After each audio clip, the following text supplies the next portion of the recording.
Ladies and gentlemen, welcome to the next session of the CX Goalkeeper podcast. Today I have Hannah with me. Hi, Hannah. Hi, how are you?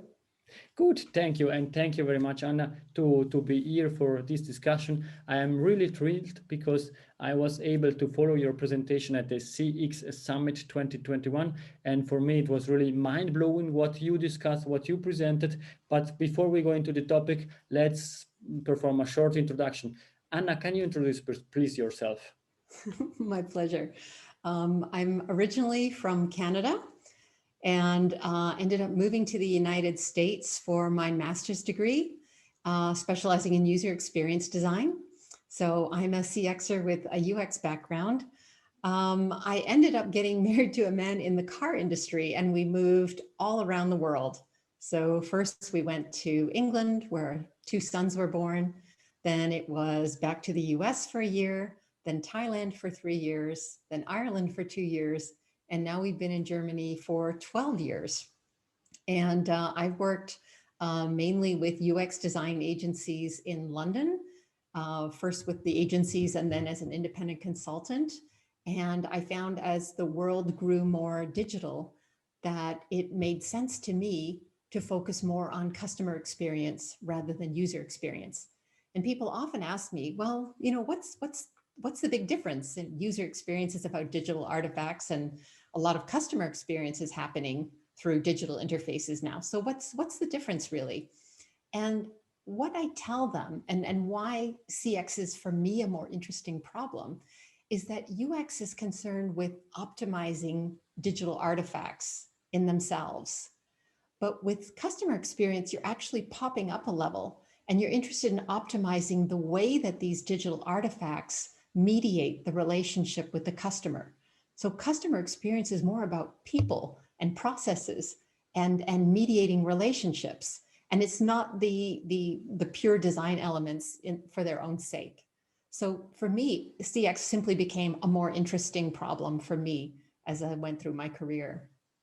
And an important thing to note is that if you are a UX designer, within a few short years, nothing that you've ever created still exists. It simply doesn't. Websites get replaced, apps get updated, personas change, and then you don't really have any, lasting artifacts from what you've done. But I always felt with CX, every time that we're influencing people and how things are done and influencing colleagues and peers and customers, we're creating ripples in this world that spread out and may have a long-lasting impact, even if we don't see it right in front of us. So for me, CX is the most wonderful area to be working in. And I find that CXers in general are really kind, warm-hearted and cooperative people, very connection-friendly, very supportive. And it's very, very rare to find someone who isn't like that in CX. And so I just love the people who are involved in CX, and I love being part of this kind of work. So really, this is like the best possible career I can imagine.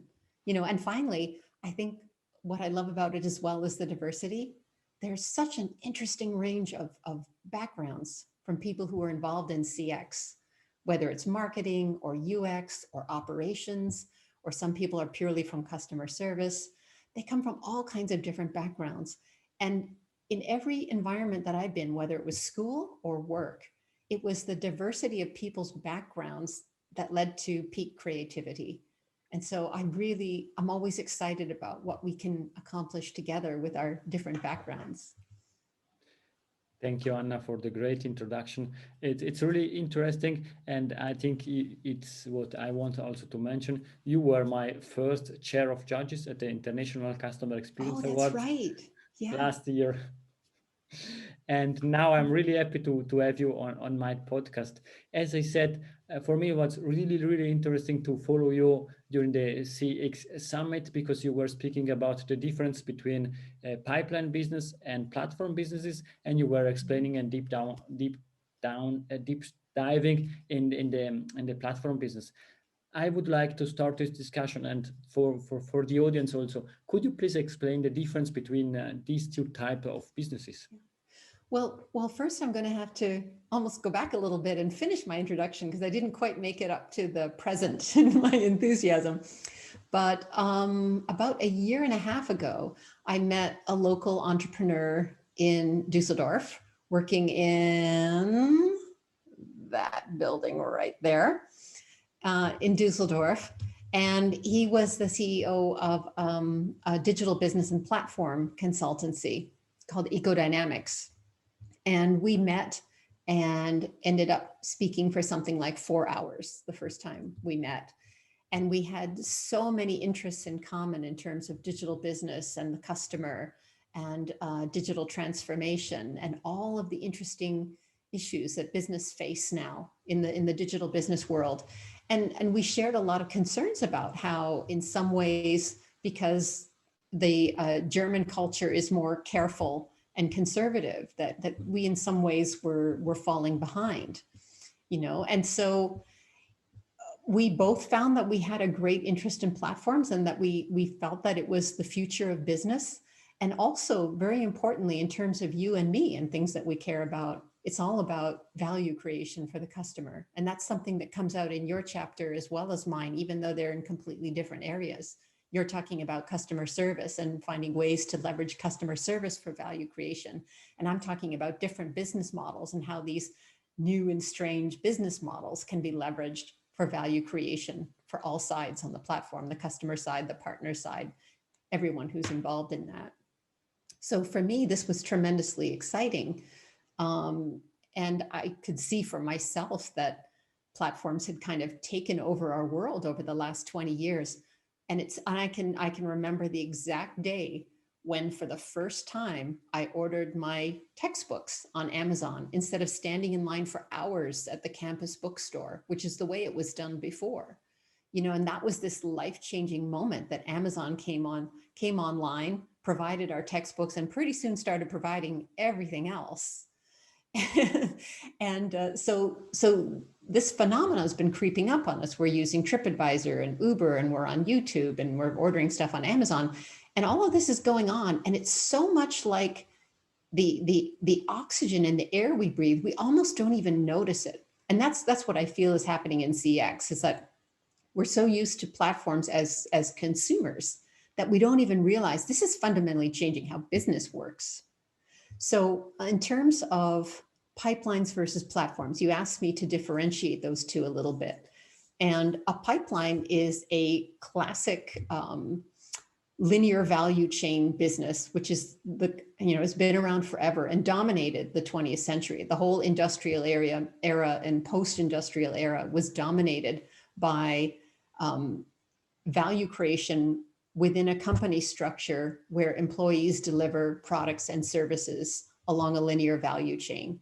So it's all one-way flow from the company through the employees, sales, marketing, distribution, and finally to the end consumer or customer if it's B2B. It's always one way. And everything we know about customer experience has been about optimizing that linear value chain. That's why marketing is so important, for example, in terms of mediating the customer relationship. But then these platforms come along and they do something completely different, where instead of owning and controlling resources, you're controlling access to resources.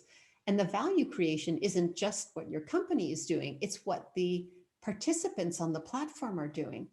So if you imagine there's a platform and there's customers and partners, if it's a two-sided platform, for example. So think about Amazon, our classic example. Amazon started out as just an online marketplace for their own products. So Amazon was selling, we were buying. Then they started bringing in partners and competitors who also sell their products. So now you've got a selling side and you have a buying side. This is two-sided. And both sides are contributing to the value that exists there in Amazon. It's not just Amazon and their products, and it's not just Amazon and their partners and their products. It's the fact that all of those products there brings traffic And all of those customers who are creating traffic on that website attract more buyers and then, or sorry, more sellers. And then the sellers have more goods that attract more buyers.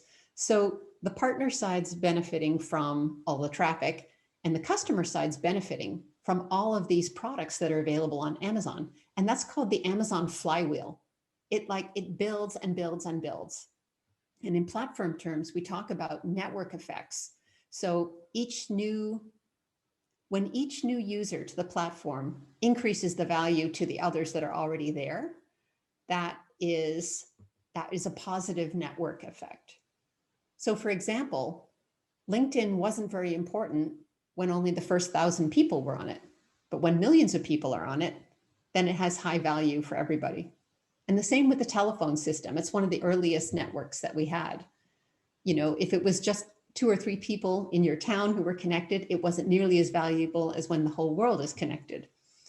So that's the important thing. And these platform businesses, they're able to grow exponentially without exponential increase in cost, because each new user adds negligible marginal cost to it.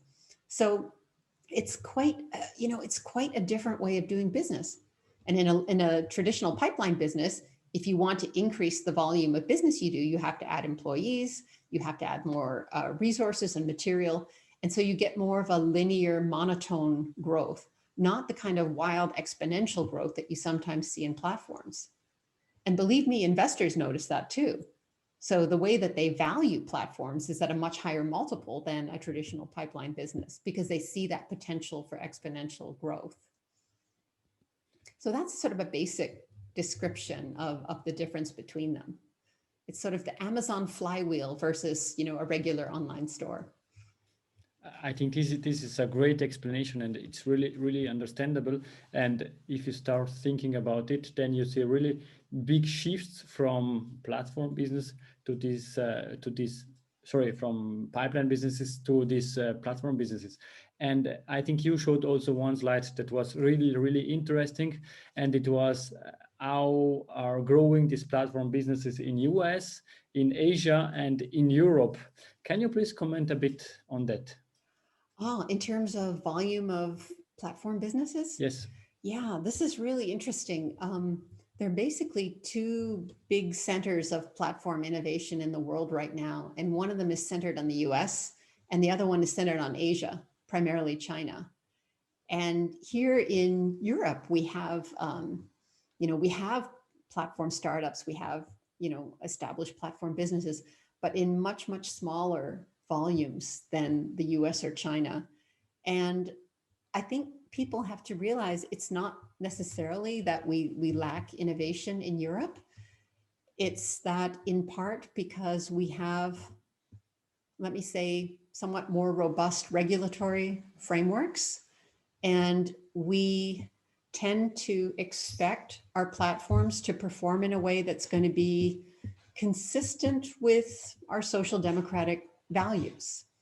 And that's an important thing that people have to realize, is that platforms are not free of ideology. They have an ideology built right into them in terms of how they work and what kind of behavior they allow and what kind of functions they allow. So I think here in Europe, we're simply a little bit more careful about exploring this space. But I think it is important that we do have a platform business culture here in Europe that's, consistent with our goals and values, and also consistent with public good as well, because that's a side of it that has really, I can't speak too much for China because I'm not as, I don't have boots on the ground there to see how they're working. We know that China has more of an authoritarian framework, which might have some pluses or minuses.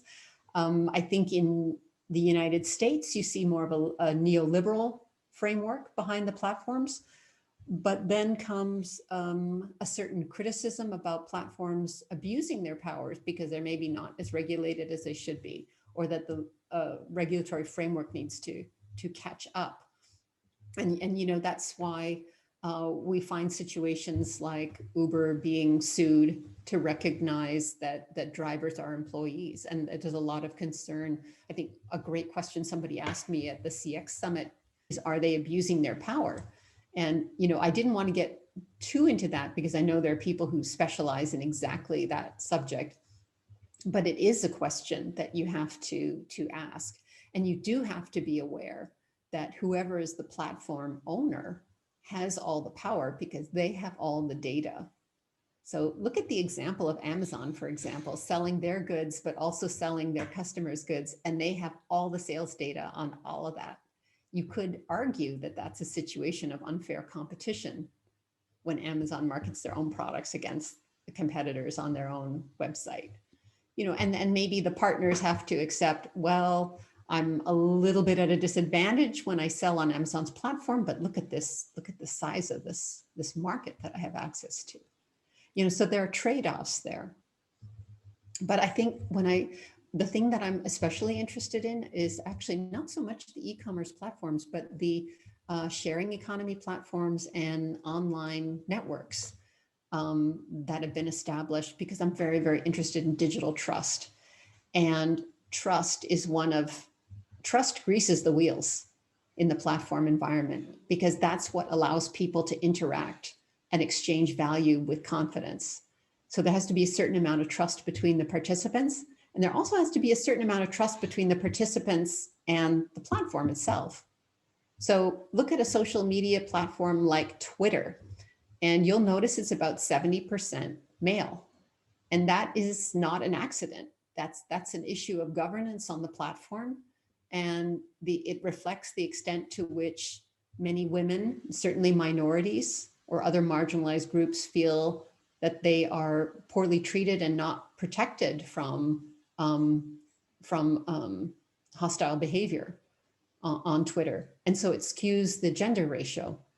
So that's a direct consequence of governance. And even Twitter have admitted they didn't get proper rules in place at the beginning, and now it's so big, it's quite difficult for them to manage.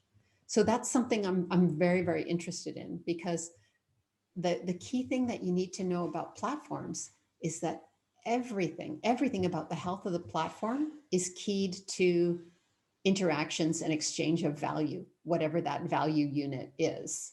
So Uber needs drivers and riders, and they need to be able to connect, and they need to be able to transact together. And so that's a trust issue. But the trust has come up in so many other different environments. Even on Amazon, if you buy goods from a third-party seller and they turn out not to be as described, or the quality's not as described, or they're fake reviews, that erodes your trust in the platform overall. So I've always kind of wondered, because that issue has come up so many times over so many years, whether Amazon finds that an acceptable, I don't know, negative externality, or whether they're simply deciding that if third-party sellers are unreliable in some way, does that make Amazon's own products look a bit better? So I've never really figured out what their strategy is there. But the long and the short of it is, trust greases the wheels, and everything to do with platform health depends on the interactions. And then that gets into a whole other topic. I don't know if you want to get into metrics at all, but there are different metrics for platform businesses as well. Not yet. I think I really like this explanation, and it was a longer explanation, but it really helps to understand the differences, because most of the people are really focused on, let's say, I name that now old-fashioned business. It's the pipeline business, and now this is this mind shift in the direction of platforms, that you have different actors and different interaction. You mentioned relationship, you mentioned trust, you mentioned differences.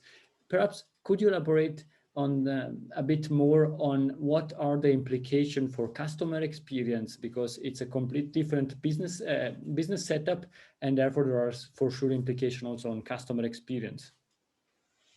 Yeah, I think the main issue for me is what are we gonna take from traditional customer experience that can add value in a platform environment. And when I reviewed the literature of platforms, looking for any clues, anytime they discussed the customer or the two sides of a two-sided platform or how the interactions work, I looked for clues and hints about what makes CX work in that environment. And that's how I developed my 3 keys to customer experience for platform businesses, as you know from the talk and also from my book chapter. And they were value, usability, and trust. And trust we've talked about a little bit already. Usability, I think it just goes without saying in any digital environment how important usability is. The customers and partners, in a case of a two-sided platform, they have to be able to exchange value in a way that is relatively easy, friction-free. It has to be convenient. It has to be easy to get around the site. All of these sort of traditional usability heuristics are applicable in a digital platform environment. And then that brings us to the third issue, which was value. And, and I know that you're just as interested in that as I am, because I remember from your chapter in CX3, you were talking about the value irritant matrix, which I thought was really cool because that was a VP of Amazon, Bob Price, wasn't it? Yeah, who had come up Correct. with that. And it was a way of prioritizing customer experience issues that were as either high or low value for either the company itself or for the customer. And you gave some fantastic examples of using customer service to leverage more value for the customer. So that was an issue. And in the platform environment, it's the interactions that allow that exchange of value that are so crucial. And generally, platforms start with one simple core interaction. There's one thing that it wants to achieve. So take ride-sharing platform BlaBlaCar from France, which is a really nice example of good governance, really good digital trust, and doing public good as well. So BlaBlaCar originally started with just matching up riders and drivers for some kind of ride-sharing function. I think it was city to city at first. But eventually, they found that because they had emphasized good governance on the platform and strong pillars of digital trust, there was enough of a community feel on this platform that it went beyond just transactions. And so when COVID hit, they were able to, in just, I think it was like 10 days or something, they were able to launch a new app called BlaBlaHelp. And that was tapping their community to help others in need, people who were either quarantined or stuck at home because of health issues or were vulnerable and couldn't leave. And members of the BlaBla community actually volunteered to drive around picking up their groceries and bringing to them, picking up prescriptions and bringing prescription medicine to people. And I thought it was such a great example of the power of platforms done right to actually build community and build bonds between people and then leverage that for social good as well. Yeah, this is a great example of why I'm excited by platforms. I know that a lot of people have concerns about how much power they have because of that exponential growth. They become, often it's winner take all or winner take most is a reasonable way to put that. So we worry about concentrating too much power in the hands of platforms. But then you look at an example like BlaBlaCar, tremendous power to mobilize a whole community and to build bonds with people.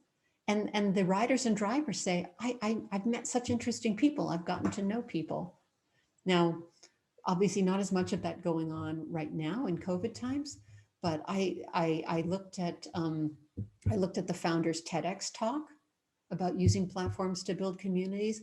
I read every article I could find about them.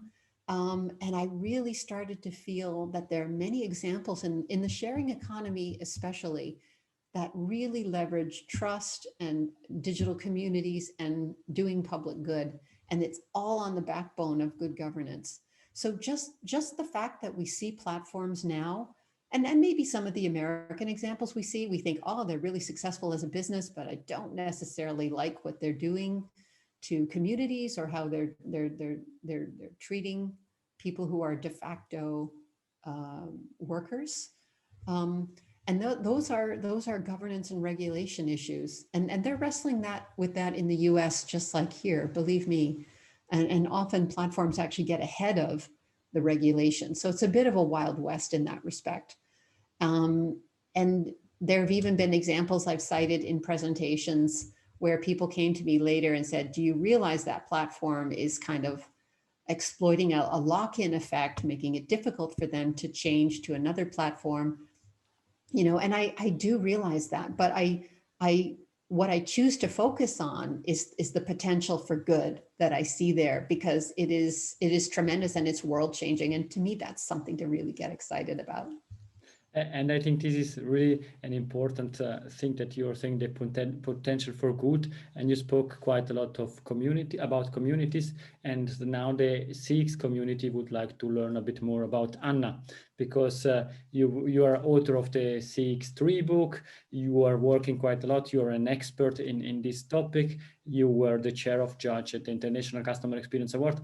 How can you ensure to have a proper life-work balance? Well, I'm a really interesting case study in that regard, because for a long time I didn't find it possible at all to have any kind of reasonable work-life balance. And part of the reason was that I have two boys with special needs in the area of what we call invisible disabilities, where there's ADHD and there is autism spectrum on the scene. And I didn't have any other children besides these two. So for me, however they were was just normal. And then you start getting into the school system, and suddenly you're getting all kinds of feedback that this isn't right and that isn't right. And could you talk to your son about this? He's doing this thing that he's not supposed to do. And for me, it was really complicated by the fact that we were doing all of this in a foreign country, in a foreign language, far from home. I didn't even know any German when we came to Germany. So there was all of, in addition to all of this, having to settle into a new culture and learn a new language, it was compounded by all these concerns about my boys. And in this country, a child's fate in terms of their eligibility to go to university is pretty much decided in the fourth class. So while they're still very young, not even 10 years old, their future is being decided. And we felt tremendous pressure when we came here to try somehow to get them as ready as possible, that they could get that recommendation for gymnasium, which is academic high school, starting in the fifth class, so that they would have the option to go to university later. And we did that, but there were many bumps in the road. There were extremely challenging times where there were issues so pressing that I once had 90 child-related appointments in a 6-month period. And every one of these, of course, is in German. It has to be researched, and I have to plan out what I'm going to say, and then they're going to go off script anyway. And it was just so hard, so relentlessly hard for 10 years. I can almost see the light at the end of the tunnel now, because my older son is studying at university and my younger son is almost finished secondary school. But if you want to have a family with two careers, you really need children whose lives run like the Swiss rail system, basically. Everything needs to be on track. And if it's not working like that, then something has to give. And in my case, I had to change any idea that I had about having a conventional career, and be more of an independent consultant, because I had to fit whatever I do into the framework of this family life. It's inescapable. I mean, you have to make it all work together. And in the end, I feel like I was able to do that, but only because I have the freedom to work as and when works for me. And I love the fact that in CX you can do that. Maybe it's harder if you're in a big company, and you have fixed hours. And before COVID, we had to be at the office as well. You couldn't just leave because some emergency meeting has been called or something.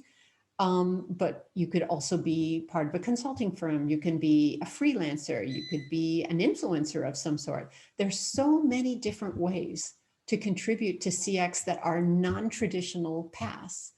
And for myself, and I think for a lot of women, especially women with young children, they need that kind of flexibility. And so I know you're with a big company, or you have been with big companies, and many people are. And I hope people will think about, are there ways that we can make working conditions more flexible so that people with different circumstances can continue to participate? Because, we all have contributions to make, but we can't necessarily all do them in a standard 40 or 60 hour a week package.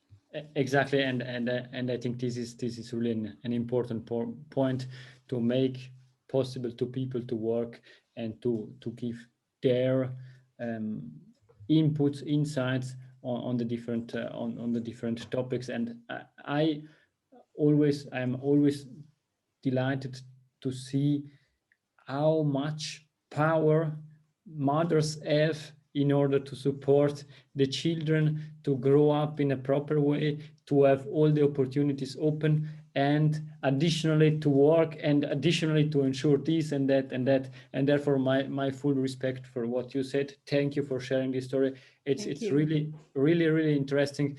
Thank you very much. It's really a nice story, and it's the reality, because if you watch television, then you always see the perfect family, father, mother, and two children. But the reality, it's a bit different. And I think, thank you for sharing this story. It's my pleasure. And the next question I would like to ask you, and it's, do you have a book that you would suggest to the audience, that you say this book, it's really a great one, you can have a look at? For sure, we are both authors of Customer Experience 3, therefore this is our first suggestion. Let's go to the second suggestion that you would have. Oh, there's so many good books. On the CX side, I absolutely love Convenience Revolution by Shep Hyken, because that's the one that made it absolutely clear to me, and it's still crystal clear now, post-COVID, especially so, that what customers really want is for you to make things easy. And I found that to be equally true in B2C as B2B. In fact, I gave a talk to DB Schenker earlier this week. It was their internal Get Inspired event for 72,000 employees. And I talked to them about the importance of customer centricity in the logistics business. And that was really interesting, because I was able to give them the example of DHL Freight's CX redesign a few years ago, which was widely reported in My Customer and a few other places. And how they had felt that road freight had become a commodities business, and commodities are brutal to be in if the only thing that matters is getting the lowest price. But when they actually got closer to their customers and surveyed them to understand better what they needed and wanted, the number one thing on their wish list was just be easier to work with. And so it made them realize that even though road freight was behaving like a commodities business, it actually wasn't. And they had multiple, they dove down deeper, of course, into what they meant by be easier to work with. But the idea was, the only reason it was a commodities business in the eyes of the customer is that the providers hadn't done enough to differentiate themselves on experience. And the survey and the work that they did revealed all of these different ways that they could set themselves apart from competition. So I always feel like being in a commodities business, or even at the very low end of a business like the ultra low cost carriers, we talk about that sometimes. That's a very tough business to be in, but it doesn't necessarily mean experience doesn't matter. And actually, I think there's a case to be made in the case of ultra low cost carriers like Ryanair, that it's because the normal middle of the road carriers didn't differentiate themselves that it created an opening for low cost, because people thought, well, I'm going to have a terrible experience flying, I might as well pay the lowest price. I think we already have a topic for one of the next discussion, but let's go back to this one. And the second last question is, if somebody would contact you to deep dive about this platform business, what is the best way to contact you? Oh, well, yeah, contact me on LinkedIn for sure. I respond to my messages there. I have email there. Um, and just on a final note, because we were talking about book recommendations as well, I talked about outside in, and I also talked about Convenience Revolution. So outside in, I think that was Carrie Bodine and Yes, correct. Harley Manning, Yes. right? And then Convenience Revolution with Shep Hyken. But if you are interested in platforms, if you want a really readable book that conveys just how significant this is, then definitely pick up a copy of The Platform Revolution, because that is the gold standard, I think, in this space. And is so full of amazing examples that tell you how platforms work and why they're so important. I think that's a great piece of work. And I think there might even be an updated edition coming. I think it was 2016, and there's like a 5-year anniversary updated edition of that. But I really want to encourage all CX people to learn more about platforms and start thinking about what we can do to contribute more in that space. I mean, I don't want to be the only one. One is a lonely number. So please join me, find out about platforms, and let's start talking about what we can do to improve platforms for the better from a customer or partner experience perspective. Thank you very much, Anna. And you already picked up my last question, even if I didn't ask that, because my last question is always about your gold nugget, Anna's gold nugget, something that you already mentioned or something new, but you already answered this question greatly. Thank you very much. And the last thing to say is thank you very much for your time, Anna. It was a great pleasure. Thank you so much for inviting me. It was a real pleasure talking to you today.